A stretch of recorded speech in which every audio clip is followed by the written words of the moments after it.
উত্তৰ লখিমপুৰ প্ৰাপ্তবয়স্ক শিক্ষা বিষয়া কাৰ্যালয়ৰ উদ্যোগত নৱভাৰত স্বাক্ষৰতা অভিযানৰ বগীনদী গাঁওবুঢ়া ভৱনত এখনি সজাগতা সভা অনুষ্ঠিত কৰা হয়। এই সভাত প্ৰকল্প বিষয়া নয়ন মেদক, সহকাৰী প্ৰকল্প বিষয়া মৃদুল দুৱাৰা, জিলা সমন্বয়ক ময়ূৰী ফুকন, নিৰু কামানৰ লগতে কেইবাজনো গাঁও প্ৰধান উপস্থিত থাকে। ভাৰতবৰ্ষত যাতে 15 বছৰৰ ওপৰৰ কোনো লোক নিৰক্ষৰ হৈ থাকিব নালাগে তাৰ প্ৰতি লক্ষ্য ৰাখি ভাৰতৰ লগতে অসমতো এই নৱভাৰত স্বাক্ষৰতা অভিযান কাৰ্যসূচী অংশ হিচাপে এই সজাগতা সভা অনুষ্ঠিত কৰা হৈছে। 2027 চনৰ ভিতৰত যাতে ভাৰতবৰ্ষৰ পৰা নিৰক্ষৰতা দূৰ কৰিব পাৰি তাৰ প্ৰতি লক্ষ্য ৰাখি ভাৰত চৰকাৰে এই পদক্ষেপ হাতত লৈছে। নমস্কাৰ, মোৰ নাম শ্ৰী মৃদুল দুৱাৰা।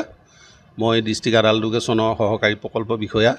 আজি আমি সকলোতে আহি ইয়াত বগীনদী গাঁওবুঢ়া ভৱনত গোট খাইছোঁহি আৰু ইয়াত আমি এখন সজাগতা সভা আহ্বান কৰিলোঁ, যিখন সভাত যথেষ্ট মানুহ উপস্থিত হৈছিল। আৰু এই সজাগতা সভাৰ মূল উদ্দেশ্যই আছে আমাৰ নিৰক্ষৰ মানুহসকলক শিক্ষিত কৰা।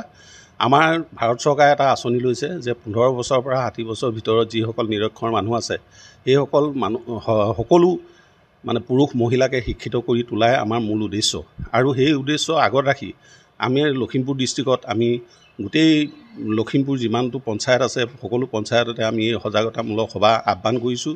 আৰু এই সভাত আহ্বান কৰি সকলো মানুহক আমি মত বিনিময় কৰিছোঁ আৰু তেওঁলোকক বুজাই দিছোঁ যে মানুহৰ শিক্ষাটো কিমান প্ৰয়োজন।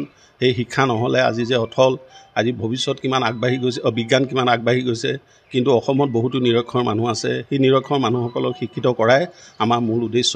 সেয়েহে আমি আজি সকলোটি গোট খাই আমি মানুহক ঘৰে ঘৰে কেনেকৈ গৈ নিৰক্ষৰ মানুহসকলক উলিয়াব লাগে আৰু নিৰক্ষৰ মানুহসকলক উলিয়াই আনি আমি সাক্ষৰতা কৰিব লাগে তাৰ আঁচনি আগত ৰাখি আমি আমাৰ অফিচৰ সকলো এই বাইদেউসকলক লগত লৈ আমি আজি আঁচনি বিষয়ে আমি তেওঁলোকক বুজাই কওঁ। লখিমপুৰৰ পৰা ৰাহানুদ্দিন আহমেদৰ ৰিপৰ্ট, অসম আদিত্য।